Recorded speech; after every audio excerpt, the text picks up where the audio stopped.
warahmatullahi wabarakatuh. Kenalkan, kami dari kelompok 3. Di sini kami akan mempresentasikan hasil kerja kami tentang pengambilan keputusan. Yang beranggotakan saya sendiri, Muhammad Ali Ridho. Saya Rizka Benita Aprilia. Saya Abu Kasbila. Saya Misa Eka. Dan saya Sulasmi. Selamat menyaksikan. Pembahasan 2.1 Pengertian dan konsep dasar pengambilan keputusan. Pengambilan keputusan dapat didefinisikan sebagai proses memilih suatu alternatif cara bertindak dengan metode yang efisien sesuai situasi. Proses ini melibatkan identifikasi masalah, pengumpulan informasi, evaluasi alternatif, dan pemilihan solusi terbaik dari berbagai pemilihan yang tersedia. Menurut George R. Terry, pengambilan keputusan adalah pemilihan alternatif, perilaku dari dua alternatif atau lebih. Sementara itu, Herbert Asimov mendefinisikan pengambilan keputusan sebagai proses yang melibatkan aktivitas intelijen atau mencari kondisi yang memerlukan keputusan. Desain menemukan, mengembangkan dan analisis alternatif, tindakan dan pemilihan. Memilih tindakan tertentu dari yang tersedia. Konsep dasar pengambilan keputusan mencakup beberapa elemen penting. Tujuan yang jelas. Setiap keputusan harus memiliki tujuan yang ingin dicapai. Tujuan ini menjadi panduan dalam mengevaluasi alternatif dan memilih solusi yang terbaik. Alternatif pemilih. Pengambilan keputusan mengharuskan adanya dua atau lebih alternatif yang dapat dipilih tanpa alternatif. Tidak ada keputusan yang perlu diambil. Informasi kualitas keputusan sangat bergantung pada ketersediaan dan akurasi informasi yang dimiliki pengambilan keputusan.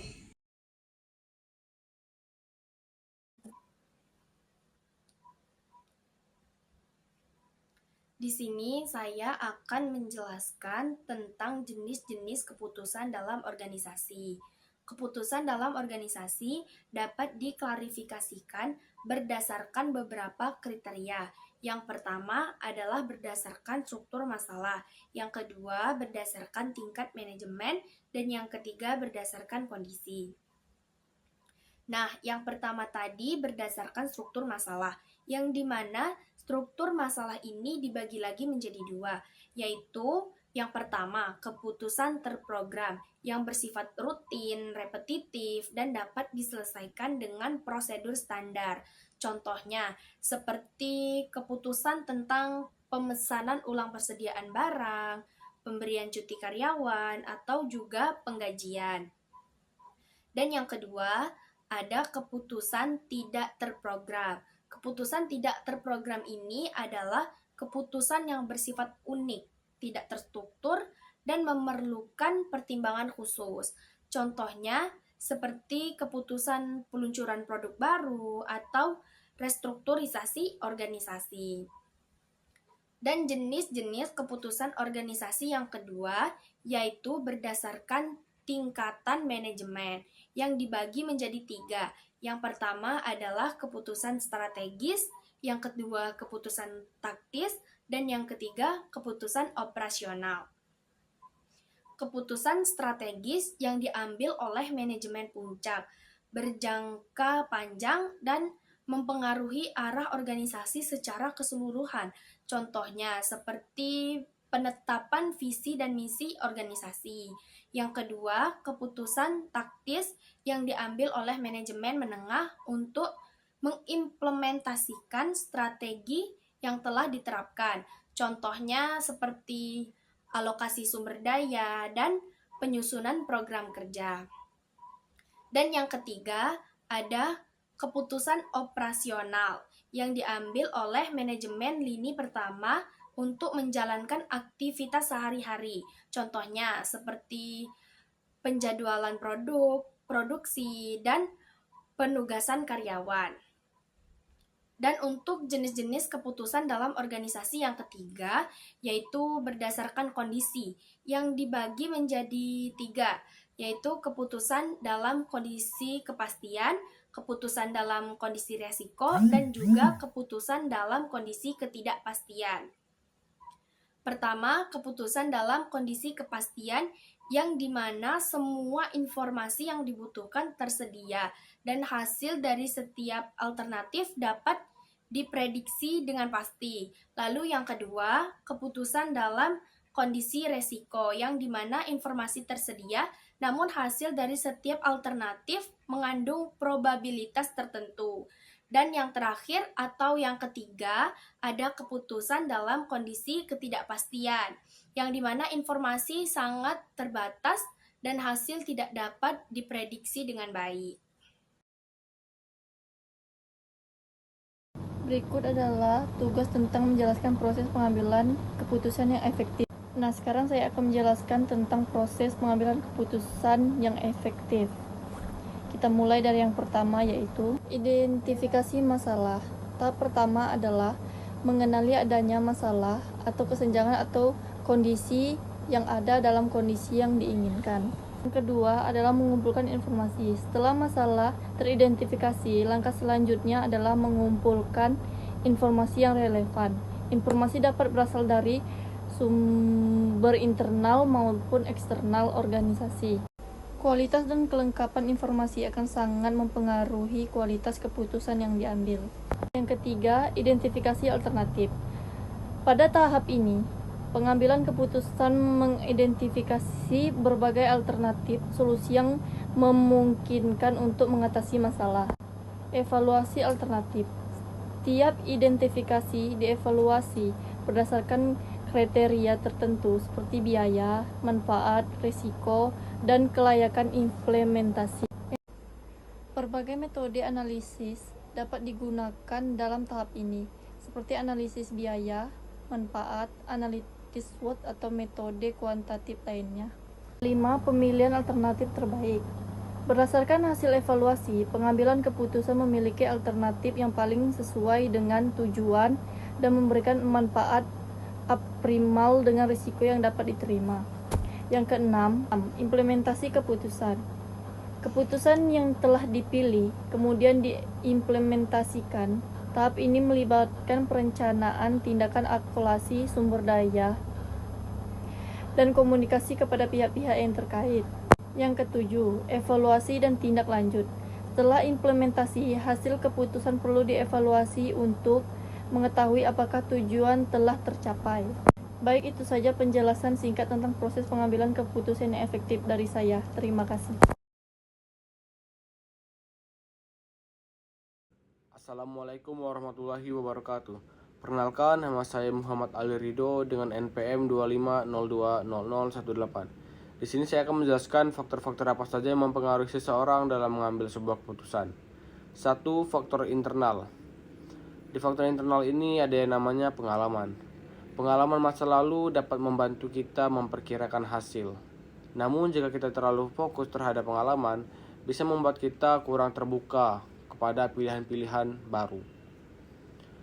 Yang kedua, pengetahuan dan keterampilan. Di sini maksudnya semakin banyak pengetahuan dan kemampuan yang dimiliki seseorang, maka semakin baik seseorang itu dalam menganalisis sebuah masalah. Yang ketiga, nilai dan kepribadian. Keyakinan, prinsip hidup dari seseorang akan mempengaruhi apa yang mereka anggap penting dan apa yang mereka lebih sukai untuk mengambil keputusan dalam hidup mereka. Yang keempat yaitu intuisi. Intuisi ini merupakan sebuah keputusan yang dibuat berdasarkan feeling atau firasat seseorang yang biasanya muncul dari pengalaman yang tersimpan di alam bawah sadar. Yang kedua ada faktor eksternal. Contohnya waktu.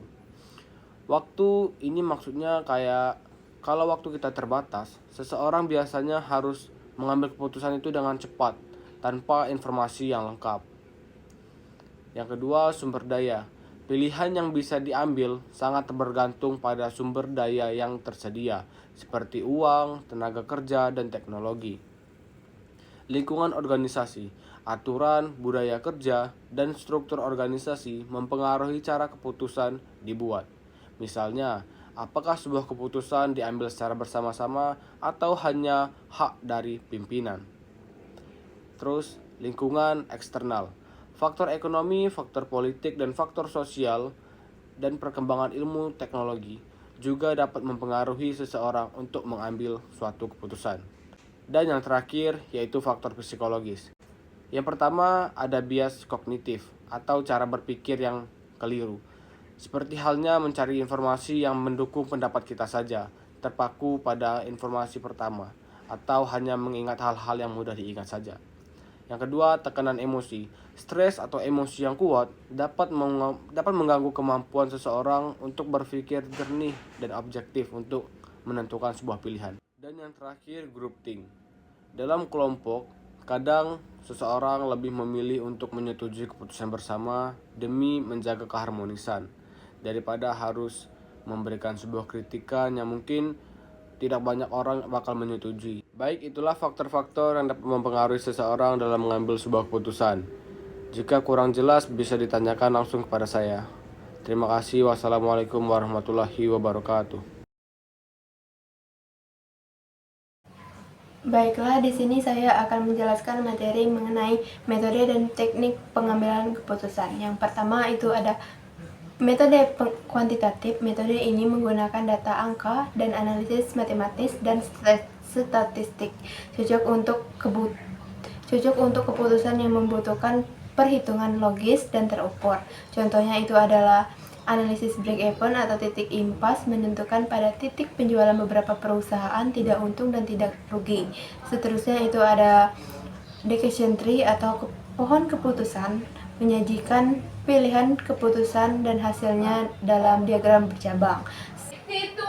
Yang kedua itu ada metode kualitatif. Metode ini didasarkan pada pertimbangan subjektif, pengalaman, dan kreativitas pengambilan keputusan. Contohnya itu ada brainstorming, teknik kelompok yang mengumpulkan ide sebanyak mungkin tanpa kritik pada tahap awal. Selanjutnya itu ada nominal group technique, metode terstruktur untuk mengumpulkan keputusan kelompok yang menggunakan ide individual dengan diskusi kelompok.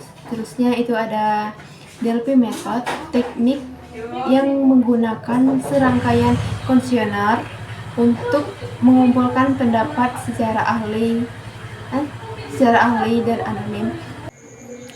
Yang terakhir itu ada metode campuran. Metode campuran ini menggabungkan pendekatan antara metode kuantitatif dan kualitatif sekaligus. Biasanya digunakan untuk memecahkan suatu masalah yang memerlukan analisis angka dan pertimbangan subjektif dan ahli. Contohnya, analisis hierarki proses. Metode yang menggabungkan pendekatan kuantitatif dan kualitatif untuk membuat keputusan dengan kriteria majemuk. Contohnya, menentukan supplier terbaik berdasarkan harga, kualitas, dan waktu pengiriman. Yang kedua itu ada multi criteria decision making, pendekatan untuk mengevaluasi alternatif. Yang terakhir itu ada skenario planning, mengembangkan skenario masa depan yang mungkin akan terjadi dalam pengambilan keputusan strategis.